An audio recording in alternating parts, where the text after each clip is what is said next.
نحمده ونصلي على رسوله الكريم اما بعد فاعوذ بالله من الشيطان الرجيم بسم الله الرحمن الرحيم رب اشرح لي صدري ويسر لي امري واحلل عقدة من لساني يفقهوا قولي۔ اللہ تعالیٰ کا لاکھ لاکھ شکر ہے جس نے ہمیں اسلام کی نعمت سے نوازا، زندگی گزارنے کے بہترین طریقے ہمیں سکھائے، مختلف اوقات اور مختلف مواقع پر کی جانے والی عبادات، اس کے بارے میں بھی واضح ہدایات اپنی کتاب اور اپنے حبیب محمد صلی اللہ علیہ وسلم کی سنت کے ذریعے ہم کو عطا کی۔ ہم سب جانتے ہیں کہ دین اسلام ایک وے آف لائف ہے، طریقہ زندگی ہے۔ یہ وہ طریقہ ہے جو اللہ نے اپنے بندوں کے لیے بھیجا ہے۔ اس طریقے کو اختیار کرنے والے، اس طریقے کو بنانے والے خود انسان نہیں، یعنی یہ طریقہ ڈیوائز کرنے والا خود اللہ رب العزت ہے۔ لہذا کوئی بھی کام جسے ہم اسلام کے نام پر کریں گے، دین کے نام پر کریں گے، اس کام کے لیے ضروری ہے کہ ہمارے پاس واضح ہدایات، انسٹرکشنز، تعلیمات اللہ کی طرف سے موجود ہوں، واضح دلائل سامنے ہوں۔ واضح دلائل میں دو بڑی چیزیں آتی ہیں، ایک قرآن حکیم ہے کہ کسی بھی کام کے کرنے کے لیے قرآن حکیم سے رہنمائی حاصل ہو، یا پھر حضور صلی اللہ علیہ وسلم کا طریقہ کہ کسی بھی کام کو آپ نے کس طرح کیا، اس کے بارے میں آپ نے کیا فرمایا۔ چونکہ یہ ماہ شعبان ہے، یہ بھی بابرکت مہینوں میں سے ایک مہینہ ہے، تو ہم دیکھیں گے کہ اس کے بارے میں قرآن حکیم اور سنت نبوی صلی اللہ علیہ وسلم میں کیا ارشادات ملتے ہیں کہ اس مہینے میں ہم کو کیا کرنا چاہیے۔ اب دیکھیے کہ عبادت کی اصل غرض کیا ہوتی ہے، اللہ تعالیٰ کی خوشنودی حاصل ہو، اور اس کو خوش کرنے کے لیے وہی کام کرنا ہے جو اس کو پسند ہے، یا اس نے بتایا ہے، یا اس کے ہاں وہ قبول ہو جائے، کیونکہ اجر اور ثواب ہم کو وہاں سے چاہیے، کسی انسان سے نہیں۔ یعنی دین کے نام پر ہم جو کچھ بھی کریں گے اس کا اجر اور ثواب اللہ تعالی سے امید رکھیں گے۔ لہذا ہمارے ہر کام کے پیچھے نیت اس کی رضا ہو اور طریقہ اس کے بتائے ہوئے قاعدوں کے مطابق ہو۔ جب ہم ماہ شعبان کے بارے میں قرآن پاک کی طرف رجوع کرتے ہیں تو ہمیں کوئی خاص آیت اس کی فضیلت کے بارے میں نہیں ملتی۔ مثلا رمضان المبارک کے بارے میں قرآن پاک میں آتا ہے شہر رمضان الذی انزل فیہ القرآن، رمضان کی ایک رات لیلۃ القدر کے بارے میں بھی آتا ہے کہ لیلۃ القدر خیر من الف شہر، لیکن شعبان کے بارے میں کوئی ایسی آیت نہیں آتی۔ زیادہ سے زیادہ اس کی فضیلت کے بارے میں جو چیزیں ہم کو معلوم ہوتی ہیں وہ احادیث سے ہیں۔ احادیث میں ہم دیکھتے ہیں کہ اس مہینے کی جو مخصوص عبادات بتائی گئی ہیں وہ روزے ہیں۔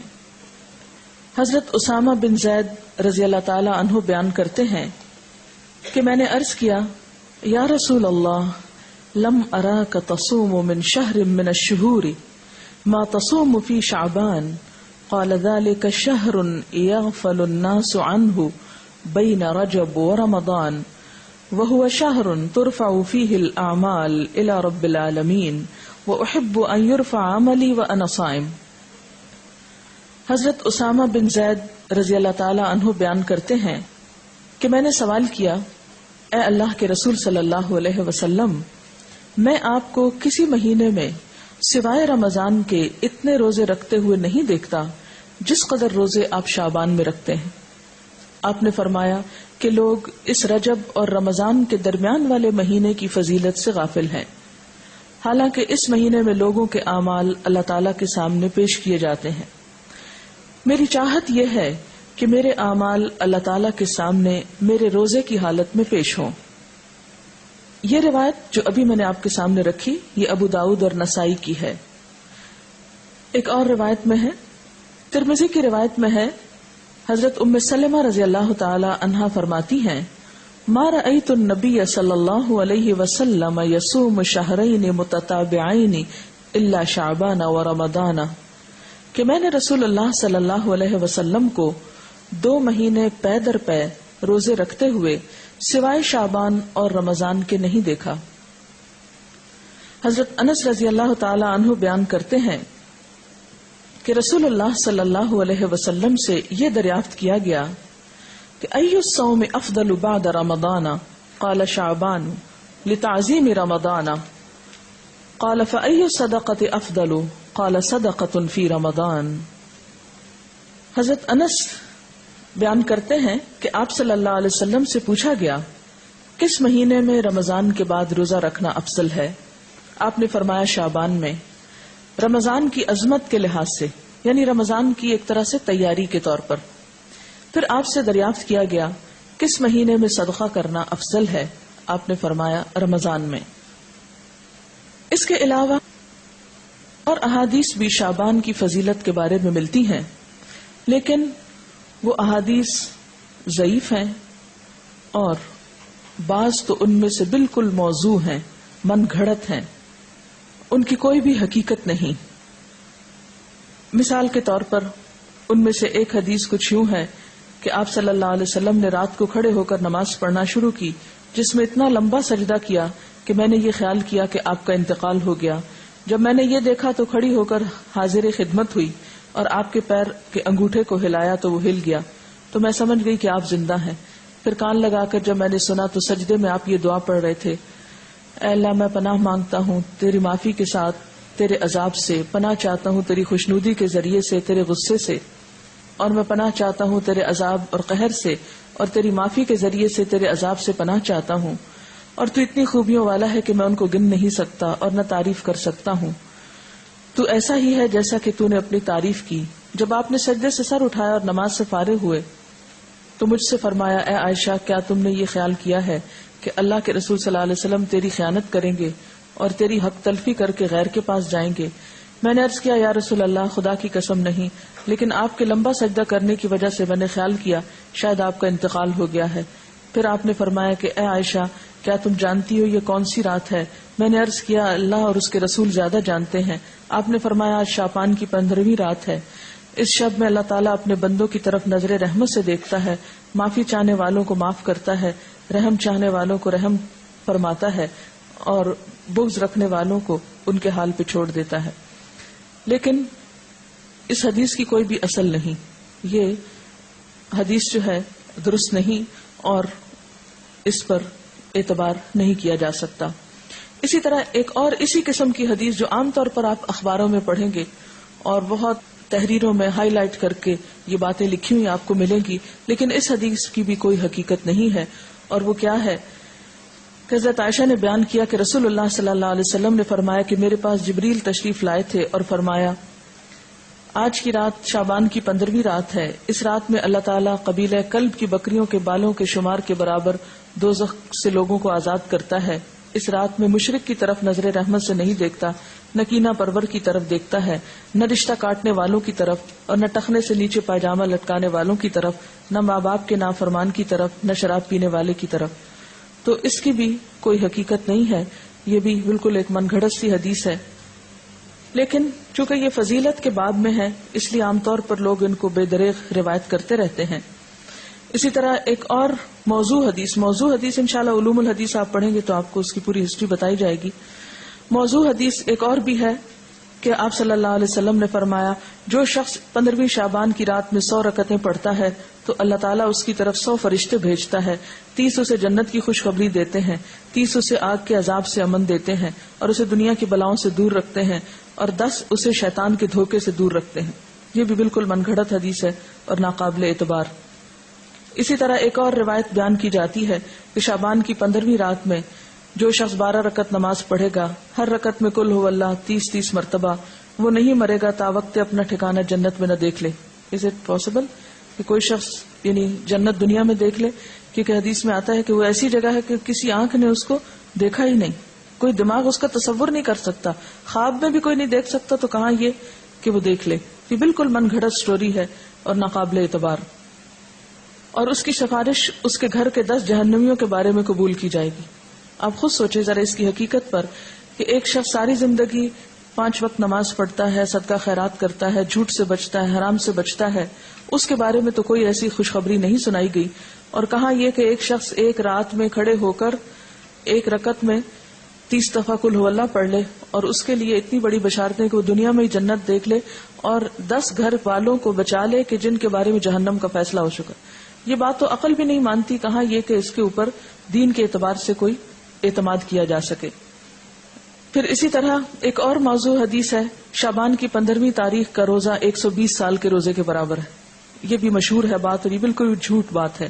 یعنی 60 سال گزشتہ زمانے کے اور 60 سال آئندہ کے، اور یہ چیز بھی قابل اعتبار نہیں. تو جو صحیح روایات سے ہم کو پتہ چلتا ہے شعبان کے بارے میں وہ کیا ہے کہ اس مہینے میں روزوں کی فضیلت ہے.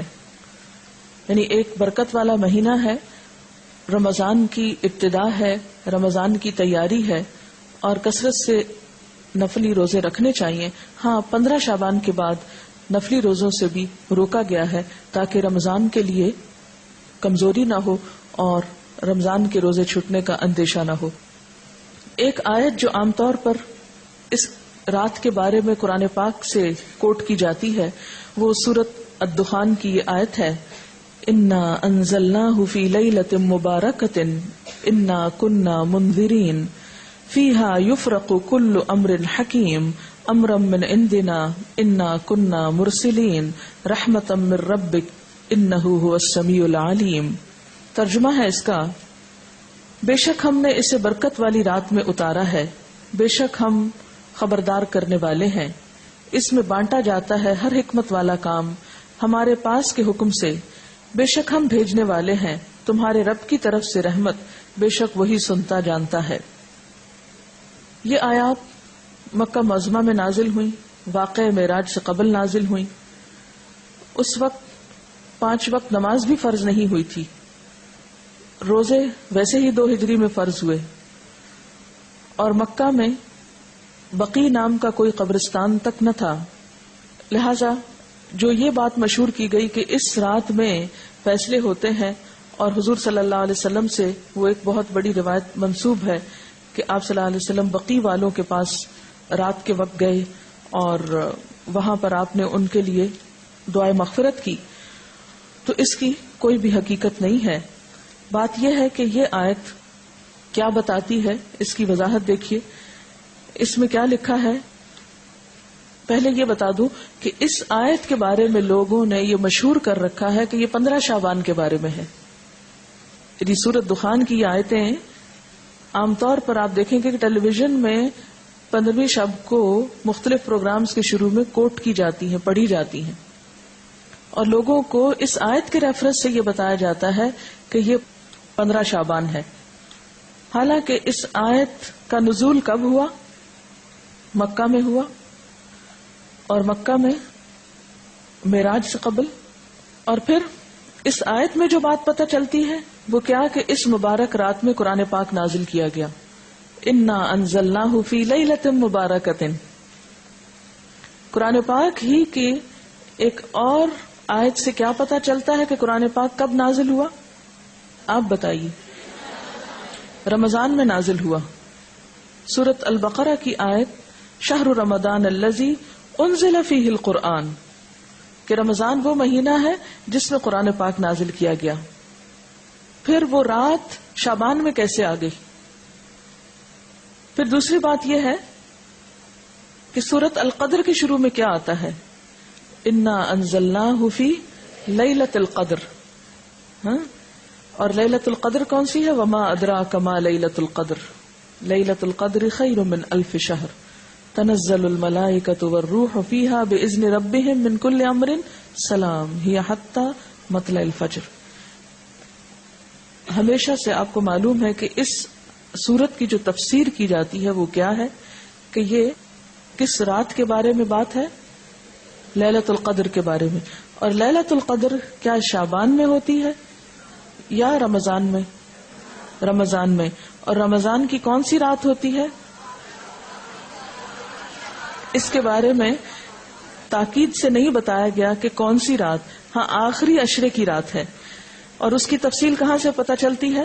حدیث پاک میں ہے کہ ایک مرتبہ آپ صلی اللہ علیہ وسلم گھر سے باہر تشریف لائے، دیکھا کہ دو شخص باہم جھگڑ رہے تھے. آپ نے ان کی صلح فرمائی، پھر فرمایا کہ میں تمہیں ایک خیر کی بات بتانے نکلا تھا، مگر تم جھگڑ رہے تھے، اس لیے میں وہ بات بتانا بھول گیا. صرف اتنا یاد ہے کہ وہ بات یہ تھی کہ وہ رات کب ہے.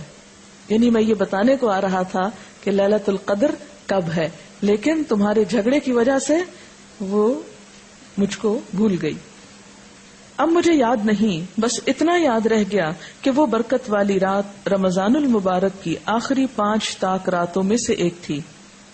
اب تم اس کو 21، 23، 25، 27 اور 29ویں راتوں میں تلاش کرو. یہ بخاری کی روایت ہے.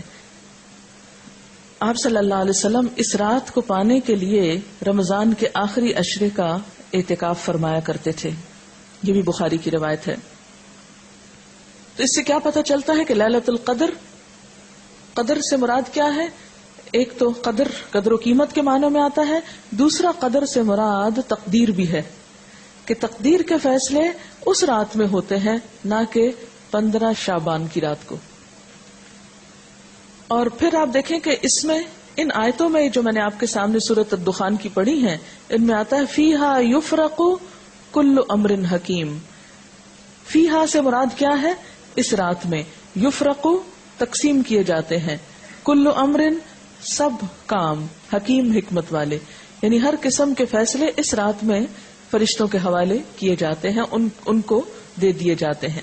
تو اس سے بھی کیا پتہ چلتا ہے کہ سورۃ الدخان کی یہ آیت 15 شعبان کے بارے میں نہیں ہے، بلکہ لیلۃ القدر کے بارے میں ہے، جس میں قرآن پاک بھی نازل ہوا اور جس میں لوگوں کی قسمتوں کے بھی فیصلے کیے جاتے ہیں. پھر اسی طرح یہ بات ہے کہ عام طور پر یہ کہا جاتا ہے، یعنی شعبان کے مہینے میں جو مختلف کام ہوتے ہیں ان کی تھوڑی سی حقیقت بتانا چاہوں گی کہ ہمارے ہاں جو چیزیں مشہور ہیں ان کی اصل کیا ہے. پہلی بات تو یہ کہ شعبان بابرکت مہینہ ہے، لیکن اس کی واحد برکت کیا ہے؟ روزے رکھے جائیں، اعمال اللہ کے ہاں پیش ہوتے ہیں. اور آپ صلی اللہ علیہ وسلم نے کیا فرمایا کہ میں یہ چاہتا ہوں کہ میرا عمل اس وقت اللہ کے ہاں پیش ہو جب میں روزے سے ہوں. اس سے زیادہ کوئی چیز کسی اوتھینٹک ذریعے سے ہم کو نہیں ملتی کہ کسی اور عمل کی بھی ضرورت ہے. ہمارے ہاں یہ رات یعنی شعبان میں خاص طور پر 15 شعبان کی رات شب برات کے نام سے مشہور ہے، جس کو شب رات کہتے ہیں. اب دیکھیے کہ اسلام میں جو اہم دن آتے ہیں قرآن پاک اور سنت رسول صلی اللہ علیہ وسلم سے پتہ چلتے ہیں، ان میں سے بعض یہ ہیں، مثلا یوم الحج، یوم عرفہ جس کو کہتے ہیں، یوم ترویہ جس دن حج کی ابتدا ہوتی، یوم نحر جس دن قربانی ہوتی، شہر رمضان جب روزے رکھے جاتے، لیلۃ القدر جو رمضان ہی کے آخری راتوں میں سے ایک ہے، قرآن جس میں نازل ہوا، عید الاضحیٰ، عید الفطر، ایام بیز. ایام بیز کیا ہیں؟ ہر مہینے کے 13، 14 اور 15، یعنی ایک 14ویں سے پہلے کی رات اور ایک 14ویں کے بعد کی رات. ان کے جو دن ہیں یعنی 13 کا دن، پھر 14 کا دن اور 15 کا دن، ان دنوں میں روزہ رکھنا جو ہے وہ مسنون ہے. یعنی ہر مہینے جو شخص روزے رکھنا چاہے وہ ان 3 دنوں میں رکھے. ان کو ایام بیز اس لیے کہتے ہیں کہ ان کی راتیں بھی روشن ہوتی ہیں. پھر اسی طرح یوم الجمعہ، اس کی فضیلت آئی ہے، سورۃ الجمعہ بھی ہے. اسی طرح ایام تشریق ہیں، یا کچھ اور دن بھی ہو سکتے ہیں جن کا براہ راست ذکر جو ہے وہ قرآن پاک میں نہیں آیا. لیکن شب برات کا نام نہ کہیں قرآن میں آیا ہے اور نہ کہیں حدیث میں آیا ہے. شب برات نہ قرآن میں نہ حدیث میں. اس کی ایک وجہ تو یہ بھی ہو سکتی ہے کہ اس کا یہ جو لفظ ہے شب، یہ عربی کا لفظ ہی نہیں ہے. یہ کس کا لفظ ہے؟ فارسی کا لفظ ہے، اور اگر اس کے آگے رات لگاتے ہیں شب رات تو رات بھی عربی کا لفظ نہیں، اور اگر آپ اس کے آگے برات لگاتے ہیں شب برات تو برات بھی عربی کا لفظ نہیں، یہ شاید سنسکرت کا لفظ ہے جو شادی میں برات آتی ہے۔ بعض لوگ یہ کہتے ہیں کہ اس کا نام شب براءت ہے، براءت کہتے ہیں بیزاری کو، جیسے سورۃ توبہ کے شروع میں آپ نے پڑھا براءۃ من اللہ ورسولہ، سورۃ توبہ کی ابتدا اسی سے ہوتی ہے۔ تو براءت کا لفظی معنی کیا ہوتا ہے؟ بیزاری۔ تو اس رات میں کس سے بیزاری اگر شب براءت کہتے ہیں، حالانکہ براءت کوئی نہیں بولتا، تو یہ اپنی ترکیب کے اعتبار سے بھی کوئی اسلامی ترکیب نہیں ہے، اور نہ ہی کوئی اسلامی اعتبار سے اس کی کوئی فضیلت یا اہمیت یا حقیقت بنتی ہے۔ شب برات جو ہے یا شب رات جو ہے ہمارے ہاں عام طور پر باقاعدہ جشن کی شکل میں منائی جاتی ہے، حالانکہ اسلام میں جشن کے دن صرف دو ہیں، عید الفطر اور عید الاضحیٰ۔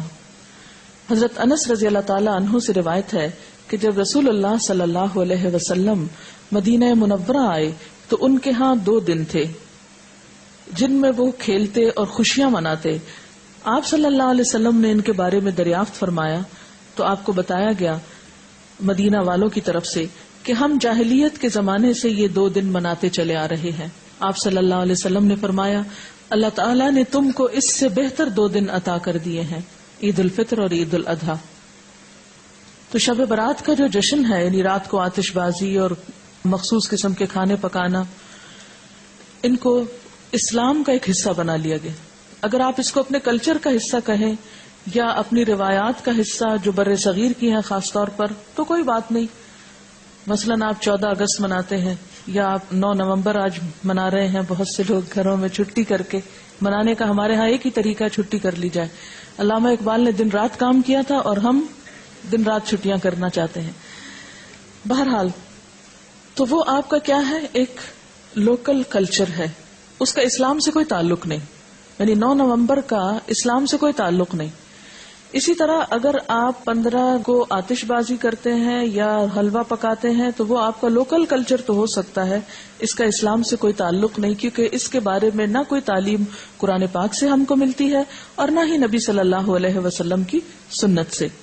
مثلاً اس رات میں کیا ہوتا ہے، حلوہ پکایا جاتا ہے اور دوسروں کو کھلایا جاتا ہے، مردوں کی فاتحہ دلائی جاتی ہے، چراغاں کیا جاتا ہے، کینڈلز وغیرہ لوگ چھتوں پر جلاتے ہیں، اور اب اس کی جگہ دوسری بجلی کی بتیاں بھی جلائی جاتی ہیں، آتش بازی کی جاتی ہے، گھروں میں خاص طور پر رنگ روغن کیا جاتا ہے، صاف کیا جاتا ہے۔ لیکن اگر غور کیا جائے تو ان میں سے کوئی بھی چیز اپنی اصل کے اعتبار سے قرآن اور سنت سے نہیں ہے۔ جہاں تک اس بات کا تعلق ہے کہ حلوہ پکانا، تو آپ دیکھیے کہ اس کے پیچھے یہ کہا جاتا ہے کہ نبی صلی اللہ علیہ وسلم کا دانت مبارک احد میں شہید ہوا تھا تو آپ کو حلوہ پکا کر کھلایا گیا تھا، تو ہم بھی حلوہ پکاتے ہیں۔ تو بات یہ تھی کہ آپ نے تو دانت شہید کروایا تھا، ہم نے کتنے دانت اسلام کی راہ میں شہید کرائے ہیں؟ تو اگر دانت ہمارا شہید نہیں ہو تو حلوہ کھانے کا ہم کو کیا حق ہے؟ دوسری بات یہ کہ آپ کو یہ معلوم ہے کہ جنگ احد شوال میں ہوئی تھی، جنگ احد شوال میں ہوئی تھی، اور ہم حلوہ 15 شب کو کھا رہے ہیں۔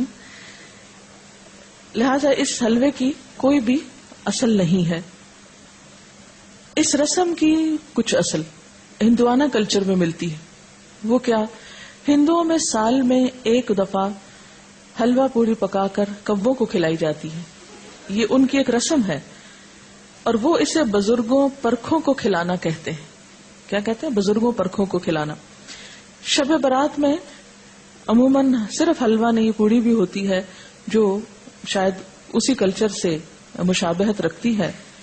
پھر آپ دیکھیے کہ بعض لوگ یہ کہتے ہیں کہ حضرت اویس قرنی نے آپ صلی اللہ علیہ وسلم کی مطابق میں دانت شہید کیا تھا اور انہوں نے حلوہ کھایا تھا، تو یہ ہے کہ اگر آپ نے ان کی بھی پیروی کرنی ہے تو پھر پوری کیجئے، آدھے حصے کی نہیں، پہلے دانت توڑیے اور اس کے بعد پھر حلوہ کھائیے۔ لیکن بات یہ ہے کہ آپ صلی اللہ علیہ وسلم سے صرف بیٹھ کر حلوہ کھانے کی کوئی روایت نہیں ملتی. آپ کے گھر میں تو 2 ماہ چولہا نہیں جلتا تھا, صرف کھجور پانی پہ گزارا ہوتا تھا. پھر اسی طرح یہ ہے کہ بعض لوگ شب برات کو مردوں کی عید بھی کہتے ہیں, یعنی عید الفطر تو زندوں کی عید ہے, بعض کے ہاں شب برات مردوں کی عید ہے. ان کا خیال یہ ہے کہ اگر کوئی شخص شب برات سے پہلے مر جائے تو جب تک شب برات میں حلوہ پوری اور چپاتی پر اس کی فاتحہ نہ کی جائے وہ مردوں میں شامل نہیں ہوتا. جی, اور نہ اس کے کنبے میں پہلا تہوار منایا جاتا ہے. یعنی رواج کیا ہے کہ جب کوئی فوت ہو جائے تو پہلا تہوار یہ منایا جائے, پھر اس کے بعد کوئی شادی رکھی جائے یا کوئی اور خوشی کا موقع. تو یہ مردے کی پہلے عید کی جائے پھر اپنی عید. آپ نے دیکھا ہوگا کہ اگر کسی کا کوئی رشتہ دار عید سے پہلے فوت ہو جائے تو وہ عید نہیں مناتی ہے. ہمارے ہاں کتنی عام ہے یہ بات نا. حالانکہ افسوس جو ہے اس کی مدت تو سوائے شوہر کے 3 دن مقرر کی گئی. پھر اسی طرح یہ ہے کہ ان کے ہاں, ہندوؤں کے ہاں اگر کوئی فوت ہو جائے تو یہ پرکھوں کو کھلانے والے واقعے سے پہلے نہ کوئی شادی بیاہ رکھتے ہیں اور نہ ہی کوئی اور خوشی کا موقع. اور اسی طرح یہ ہے کہ اگر کوئی شخص یہ نہ کرے تو اس کو اپنی برادری سے نکال دیتے ہیں. یہ بھی ہندوؤں کے ہاں ہے. جب تک وہ برادری والوں کو روٹی نہ کھلائے یا یہ حلوہ پوری نہ کھلائے اس وقت تک اسے برادری میں شامل نہیں کرتے, کیونکہ ان کے ہاں ذات پات اور برادری سسٹم بہت اسٹرانگ ہے. تو انہی کے اس کلچر سے متاثر ہو کر ہمارے ہاں بھی مردوں کی عید کے نام سے شب رات کو حلوہ پوری پر فاتحہ جو ہے ان کے لیے دی جانے لگی. ان کے ہاں یہ بھی خیال کیا جاتا ہے کہ جب تک یہ رسم ادا نہ ہو انسان مردوں میں شریک نہیں ہوتا, وہ معلق رہتا ہے. اب آپ دیکھیں کہ جو لوگ یہ رسم نہیں کرتے ان کے تو سب مرنے والے اب تک لٹک رہے ہیں کہیں اور وہ مردوں میں شریک نہیں ہوئے. تو یہ کتنی نان سینس قسم کی بات ہے. کیا کوئی دین اس قسم کی تعلیمات دے سکتا ہے؟ اسی طرح بعض لوگوں کے ہاں یہ رواج بھی ہے کہ وہ گھروں کی صفائی کر کے ایک مخصوص جگہ پر حلوہ چپاتی رکھتے ہیں, اور موسمی پھل بھی اور مٹھائیاں بھی اور کھانے پینے کی چیزیں بھی, اور وہ کہتے ہیں کہ یہ مرنے والے کے لیے ہے اور ہر وہ چیز رکھی جاتی ہے جو مرنے والے کو پسند ہوتی ہے. اور بعض اوقات لوبان اور اگربتی وغیرہ جلا کر بھی اس کو مزید بارونق کیا جاتا ہے. اور بعض لوگوں نے یہ بھی تصور قائم کر رکھا ہے کہ میت کی روح 40 دن تک گھر پر آتی رہتی ہے, اور خصوصاً شب رات کو بھی آتی ہے, یعنی 40 دن تک آنے کے علاوہ شب رات کو بھی آتی ہے. تو اس کا کوئی ثبوت نہ قرآن پاک سے ہم کو ملتا ہے اور نہ ہی حدیث سے ملتا ہے. ابھی ریسنٹلی آپ نے سورۃ المومنون پڑھی, اس میں آپ نے برزخ کے بارے میں پڑھا, وَمِن وَرَائِهِمْ بَرْزَخٌ إِلَىٰ يَوْمِ يُبْعَثُونَ, کہ مرنے والا جب مر جاتا ہے تو ان کے پیچھے کیا ہے؟ برزخ, پردہ آ گیا. کب تک؟ إِلَىٰ يَوْمِ يُبْعَثُونَ. کہاں اب ان کا آپ کے گھروں میں آنا اور آ کر کھانے پینے کی چیزیں دیکھ کر ترسنا, کیونکہ اب وہ خود تو کھا نہیں سکتے. یعنی یہ کتنے افسوس کی بات ہے کہ ایک روح آ رہی ہے اور آپ اس کے لیے کھانے پینے کی چیزیں رکھ رہے ہیں جو وہ کھا بھی نہیں سکتی.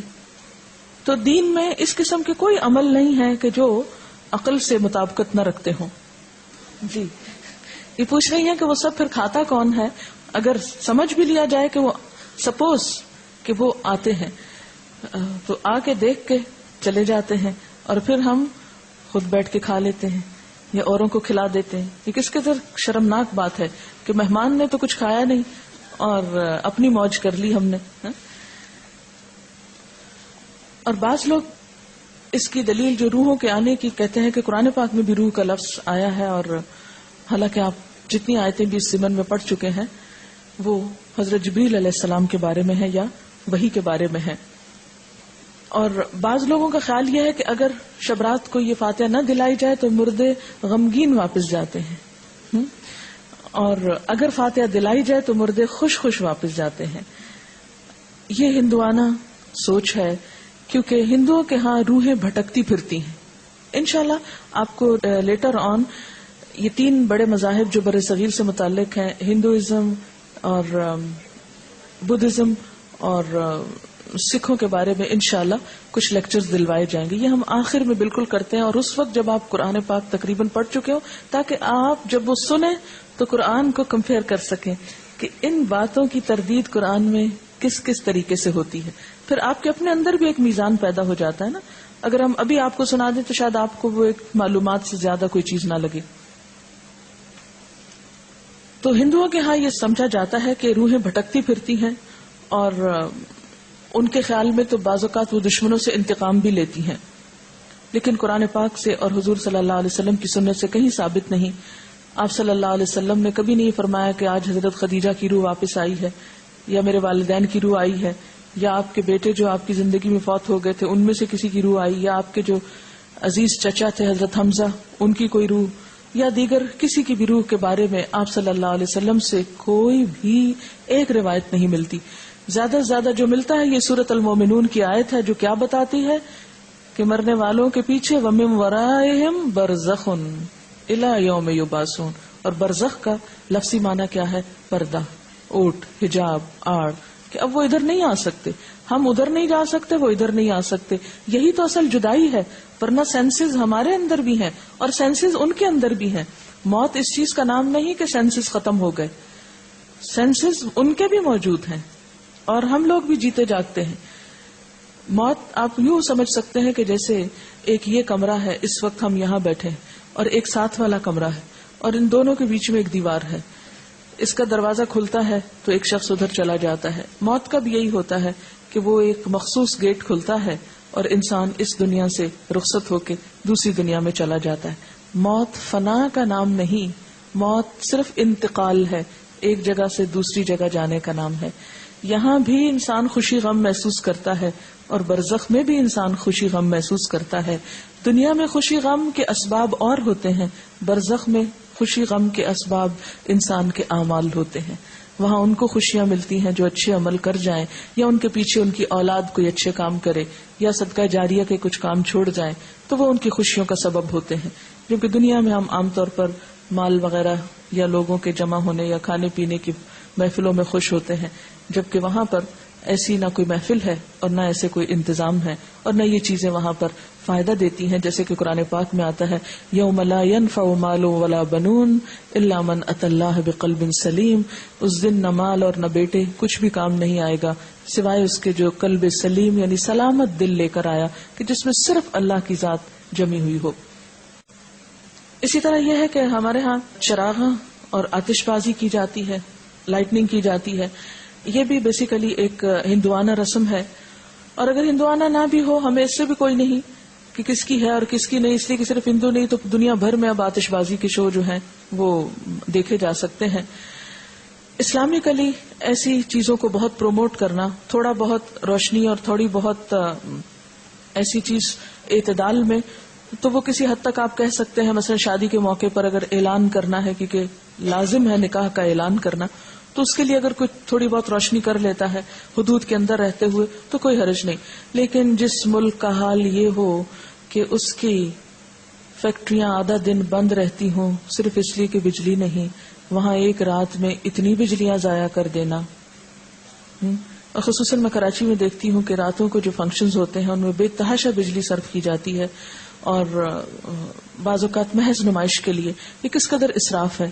دن میں فیکٹریز میں کام کرنے کے لیے بجلی نہیں، اور وہی بجلی ہم محض رات کو دل کی خوشی کے لیے ضائع کر بیٹھتے ہیں. یہ ایک قومی نقصان بھی ہے، اور اللہ کے ہاں بھی اس کی پوچھ ہوگی کہ اتنا اسراف آخر کیوں.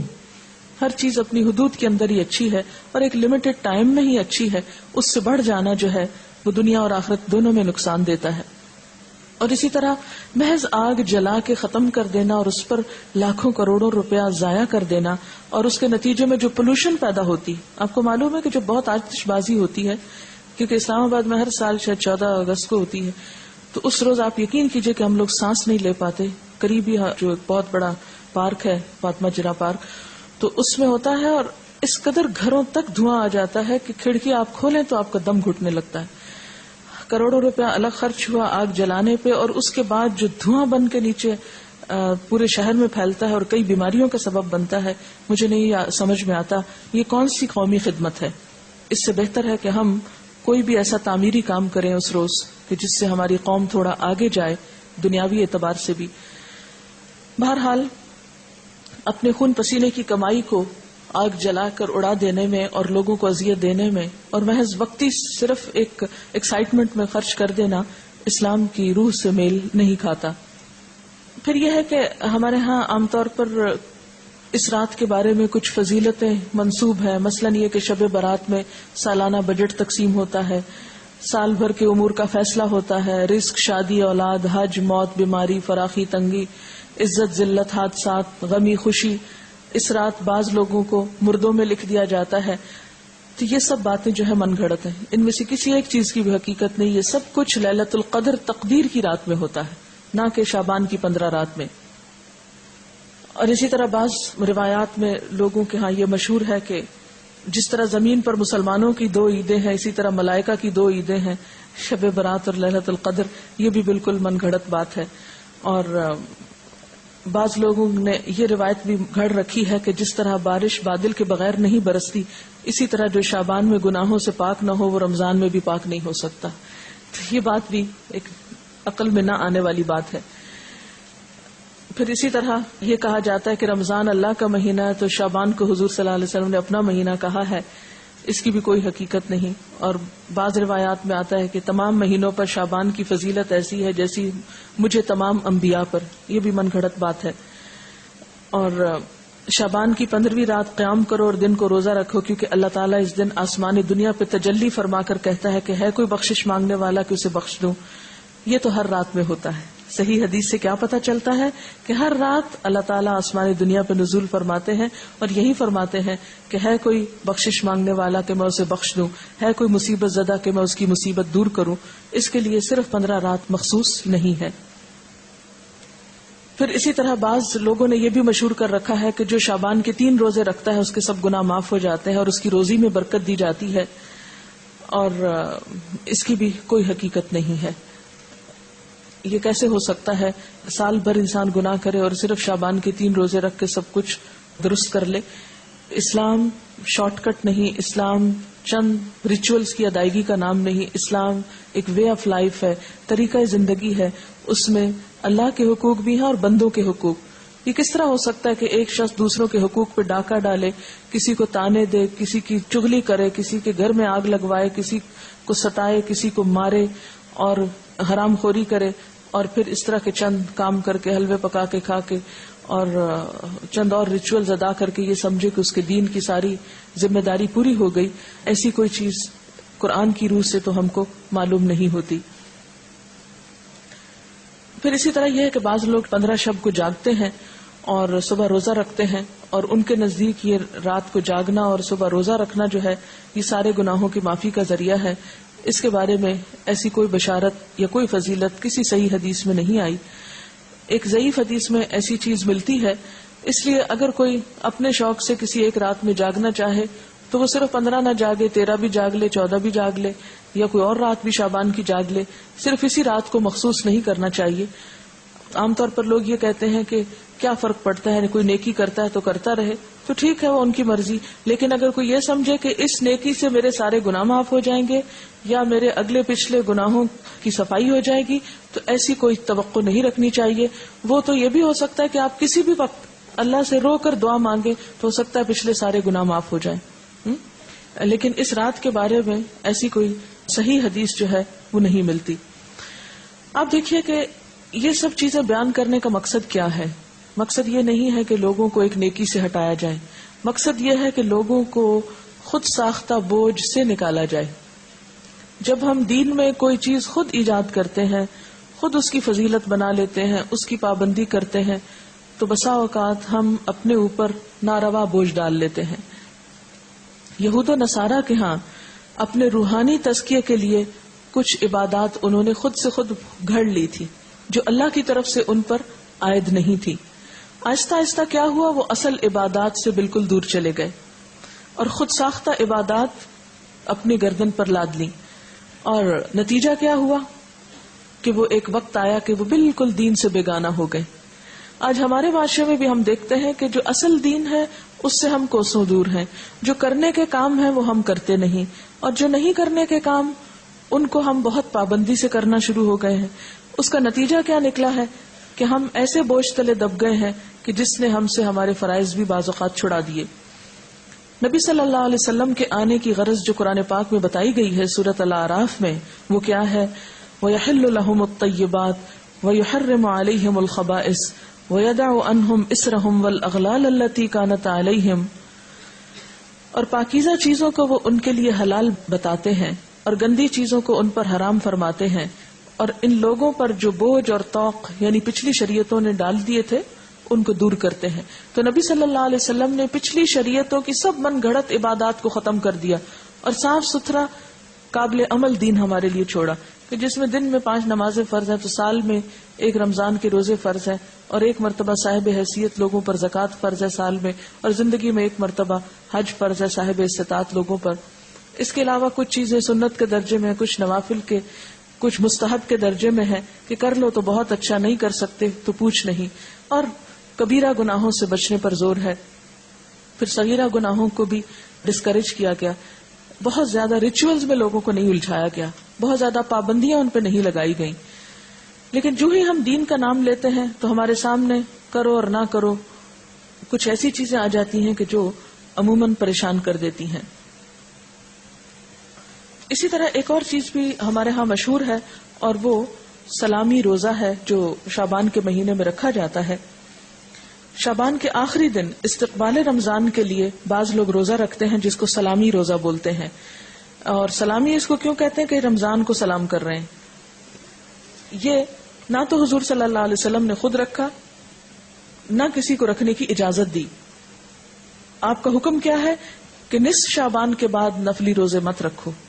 ہاں اگر کسی کا فرض رہتا ہے قضا تو وہ رکھ لے، نفلی روزے رکھنے سے نصف کے بعد منع کیا۔ اس کی وجہ کیا ہے کہ نصف کے بعد رمضان کی تیاری مقصود ہے، کیونکہ روزے سے بہرحال کمزوری تو ہوتی ہے، تھک جاتا ہے انسان۔ ایسا نہ ہو کہ شعبان میں نفلی رکھ رکھ کے اتنا تھک جائے کہ جب فرض کی ادائیگی کا وقت آئے تو بیمار پڑ جائے۔ پھر اسی طرح بہت سی چیزیں صرف سنی سنائی ہیں اور آگے بیان ہوتی رہتی ہیں، اور اس کے بارے میں آپ جانتے ہیں کہ آپ صلی اللہ علیہ وسلم نے فرمایا کہ کسی شخص کے جھوٹا ہونے کے لیے اتنا ہی کافی ہے کہ وہ ہر سنی سنائی بات کو آگے بیان کرنا شروع کر دے۔ تو ہمیں کوئی بھی بات کسی کو بھی آگے بتانے سے پہلے ضروری ہے کہ اس کی تصدیق اور تحقیق ہو جائے، تاکہ خدا کے ہاں ہم جواب دہ نہ ہوں۔ اور آپ نے وہ حدیث بھی پڑھ رکھی ہے کہ آپ صلی اللہ علیہ وسلم نے فرمایا، من کذب علی متعمدا فلیتبوأ مقعدہ من النار، جس نے جان بوجھ کر مجھ پہ جھوٹ گھڑا اس کو چاہیے کہ اپنا ٹھکانہ جہنم میں بنا لے۔ اسی طرح ایک بہت مشہور بات جو شبرات سے منسلک ہے وہ آپ صلی اللہ علیہ وسلم کی جنت البقیع میں حاضری ہے۔ حضرت عائشہ فرماتی ہیں کہ اللہ کے رسول صلی اللہ علیہ وسلم جب میری باری کے دن میرے گھر تشریف لاتے تو جنت البقیع ضرور جاتے۔ ایک دن میں نے ان کا پیچھا کیا، آپ قبرستان تشریف لے گئے اور مردوں کے لیے استغفار کرتے رہے۔ آپ کا معمول تھا کہ ہفتہ عشرہ میں قبرستان جایا کرتے تھے، لیکن 15ویں شعبان کو خاص طور پر قبرستان جانا آپ سے کہیں بھی ثابت نہیں، یعنی یہ آپ روٹین میں جاتے تھے، مخصوص یعنی خاص طور پر 15ویں شعبان کے لیے بات نہیں آتی۔ جن روایات میں ہے وہ ضعیف ہیں یا موضوع روایات ہیں۔ اس لیے ہمارے ہاں جو عام طور پر رواج ہے کہ 15ویں شعبان کو لوگ رات کے وقت بعض اوقات قبرستان جاتے ہیں، وہاں قبروں پہ چراغاں کرتے ہیں یا خاص قسم کے عمل کرتے ہیں، تو ایسی کوئی چیز جو ہے نبی صلی اللہ علیہ وسلم کی سنت سے ثابت نہیں۔ جو ثابت ہے وہ کیا ہے کہ گاہے بگاہے آپ جاتے تھے، خصوصاً مرد حضرات کو جانا چاہیے۔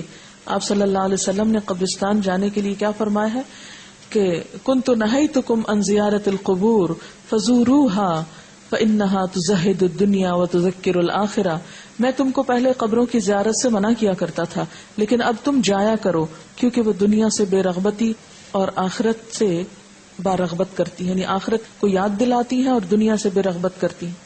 لیکن ہمارے ہاں عام طور پر تو لوگ قبرستان کے پاس سے گزرتے ہوئے بھی اپنے شغل میلوں میں مشغول رہتے ہیں اور قبر والوں کو بھول جاتے ہیں، کوئی ان کو سلام نہیں کرتے، نہ ان کو دعا دیتے ہیں۔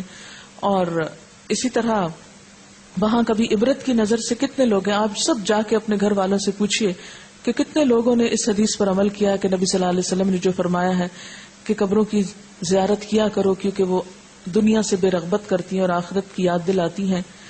ہم میں سے کتنوں کے باپ، بھائی، بیٹے صرف اس غرض سے کبھی قبرستان گئے ہوں کہ جا کے اپنی موت کو یاد کر کے آئیں، نہ ہونے کے برابر۔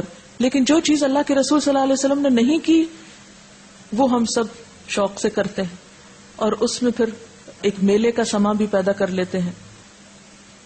تو بات یہ ہے کہ ہمیں ان طریقوں کو عام کرنے کی ضرورت ہے جن کے بارے میں ہم سے پوچھا جائے گا اور قیامت کے دن ہم سے حساب لیا جائے گا، اور ان چیزوں سے بچنے کی ضرورت ہے کہ جن کے بارے میں ہمیں کہا نہیں گیا اور ہم نے خود ساختہ طور پر دین میں ان کو شریک کر لیا. آپ دیکھیے کہ جیسے کہ پہلے شروع میں نے عرض کیا کہ اس رات کے بارے میں جو سورۃ الدخان کی آیت کوٹ کی جاتی ہے، تو یاد رہے کہ سورۃ الدخان مکہ میں نازل ہوئی، اور شعبان کے لیے جنت البقیع جانے کی روایت مدینہ سے تعلق رکھتی ہے. پھر یہ کس طرح ہو سکتا ہے کہ ایک کام مکہ ہوا اور دوسرا مدینہ ہوا؟ یہ سب باتیں اس لیے مشہور ہوئی کہ ان کی اصل حقیقت پر غور نہیں کیا گیا، اور صرف دیکھا دیکھی یا سنا سنائی میں یہ چیزیں عام کر کے لوگوں میں اتنی پھیلا دی گئیں کہ اگر کوئی شخص اس کے بارے میں یہ بتائے بھی کہ یہ درست نہیں تو عموماً اسی کو برا بھلا کہا جاتا ہے اور ان چیزوں پر اصرار کیا جاتا ہے. یہ تھی اصل حقیقت جو میں نے آپ کے سامنے رکھی ہے. اگر آپ چاہیں تو اس کو قبول کر لیں، اور چاہیں تو آپ وہی کریں جو آپ کرتے رہتے ہیں، کیونکہ میرا حساب بھی اللہ کے ذمہ ہے اور آپ کا بھی. ہم میں سے کوئی کسی کا ذمہ دار بنا کے نہیں بھیجا گیا، ہر ایک کو خود جواب دہی کرنی ہے. فرض یہ بنتا ہے کہ جو بات انسان کو معلوم ہو وہ دوسروں تک پہنچا دے.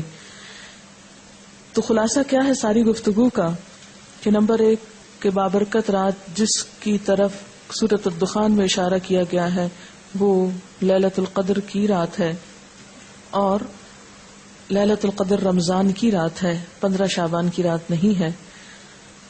اور اس کے علاوہ جو رسم و رواج عموماً اس رات کے حوالے سے کیے جاتے ہیں وہ اسلامی کلچر کا حصہ نہیں. اور انہی رسموں کے بارے میں ہی علامہ اقبال نے کہا تھا، وضع میں تم ہو نصارہ تو تمدن میں ہنود، یہ مسلمان ہیں جنہیں دیکھ کے شرمائے یہود. یہ امت روایات میں کھو گئی، حقیقت خرافات میں کھو گئی. تو بات یہ ہے کہ خرافات اتنی عام ہو گئی ہیں کہ اصل حقیقت ہماری نظروں سے اوجھل ہو گئی ہے. میکسیمم جو کرنے کا کام ہے وہ یہ کہ روزے رکھیے، اور وہ بھی 15 کے بعد نفلی نہیں. اگر پچھلے سال کے آپ کے کوئی چھٹے ہوئے ہیں تو ان کو پورا کر لیجئے. کچھ دن پہلے عیسائیوں کے ہاں بھی مردوں کی عید منائی گئی. شارع فیصل پر عیسائیوں کے قبرستان پر بے انتہا رش تھا. لوگ صبح سے چرچ چلے گئے تھے. میں اکثر سوچا کرتی تھی کہ یہ ٹرینڈ ہمارے ہاں ہندوؤں سے آیا ہے یا کرسچن سے. پوچھا جا سکتا ہے، اگر آپ کے کوئی ہمسائے ہوں تو آپ پوچھ لیجئے اور بتا دیجئے تاکہ ہمارے علم میں بھی اضافہ ہو. کسی بھی کلچر سے ہو سکتا ہے، لیکن بہرحال اسلامی کلچر نہیں ہے. بہت سے لوگ کہتے ہیں کہ شب برات کو، کہ اس رات کو پورے سال میں لوگ جو مرتے ہیں ان کے پتے جھڑ جاتے ہیں. وہ پتے لگے ہوئے کہاں ہیں؟ آپ کے گھر کے درخت پر یا کسی خاص درخت پر؟ یہ بھی ایک سنی سنائی بات ہے. کسی قرآن حدیث سے یہ نہیں پتا چلتا کہ پتا گرنے سے کوئی مرتا ہے. کسی بزرگ سے پوچھا گیا کہ کون سی رات شب قدر ہے، تو انہوں نے کہا ہر رات شب قدر ہے اگر تو اس کی قدر جانے. یعنی ہر رات کو اگر تم عبادت کرو تو اللہ کے ہاں بہت بڑی، تہجد کے وقت اٹھو، مراد یہ ہے. لیکن ہم اس وقت سوئے رہتے ہیں. اور آپ کو یہ بھی معلوم ہے نا، ہر رات قبر پکارتی ہے، میں کیڑوں کا گھر ہوں، میں مٹی کا گھر ہوں، میرے پاس آنے کے لیے کچھ تیاری کر لو. لیکن وہ تو آواز ہم کو نہیں سنائی دیتی. اگر پچھلے روزے چھوٹے ہوئے ہوں تو اگلے قبول نہیں ہوتے؟ نہیں، ایسی بات نہیں ہے. اگلے قبول تو ہو جاتے ہیں، لیکن پچھلے زیادہ لمبے عرصے تک چھوڑے نہیں رکھنے چاہیے. زندگی کا کچھ پتہ نہیں ہوتا. اللہم انک عفو کریم تحب العفو والی شعبان کی رات کو پڑھنے کی خاص طور پر تاکید ہے یا نہیں؟ یہ شعبان کی رات کو پڑھنے کی تاکید نہیں، بلکہ لیلۃ القدر میں آخری راتوں میں پڑھنے کی تاکید ہے. یہ کسی نے لکھا ہے کہ عرب حالانکہ بہت امیر ہوتے ہیں مگر اسراف سے بچنے کے لیے لوگ شادی کے اعلان کے طور پر اپنے فلیگ لگاتے ہیں تاکہ مہمانوں کو گھر ڈھونڈنے میں مشکل نہ ہو، بجائے اس کے کہ وہ رات میں بتیاں لگائیں اور بجلی ضائع کریں. یہ ایک اچھا آلٹرنیٹ ہے. آپ کوئی اور علامت بھی رکھ سکتے ہیں. اکثر لوگ اس ماہ میں قبروں پر جا کر دعا کرتے ہیں اور قبروں پر مٹی وغیرہ رکھتے ہیں یا ٹھیک کرواتے ہیں. یہ تو کسی بھی وقت کرائی جا سکتی ہے قبروں کی درستگی، جب قبروں کو درست ہونے کی ضرورت ہو، نہ کہ صرف اس رات میں یا اس مہینے میں. بڑی رات سمجھ کر 15ویں شب کو مغرب کی نماز پڑھنے کے بعد اوابین پڑھتے ہیں 6 رکعت. کیا یہ پڑھ سکتے ہیں؟ یہ اگر آپ نے پڑھنا ہے تو عام طور پر پڑھا کریں. صرف اسی ایک رات میں کیوں پڑھ کے فارغ ہونا چاہتے ہیں؟ اگر شعبان کے مہینے میں فرض چھٹے ہوئے روزے رکھ لیں تو کوئی حرج نہیں، یہ پہلے بتا دیا گیا کہ کوئی حرج نہیں. کیا 15 شعبان کی رات اور اگلے دن کے روزے کا کانسیپٹ اور ممالک میں بھی ملتا ہے؟ جی ہاں، بعض اور ممالک میں بھی ضعیف احادیث پر لوگ عمل کرتے ہیں اور کچھ نہ کچھ عبادت وغیرہ کرتے ہیں، لیکن یہ کہ جس طرح ہمارے ہاں خاص طور پر آتش بازی اور مردوں کی عید اور اس قسم کی چیزیں ہیں، یہ عموماً نہیں ملتی. وآخر دعوانا ان الحمد للہ رب العالمین.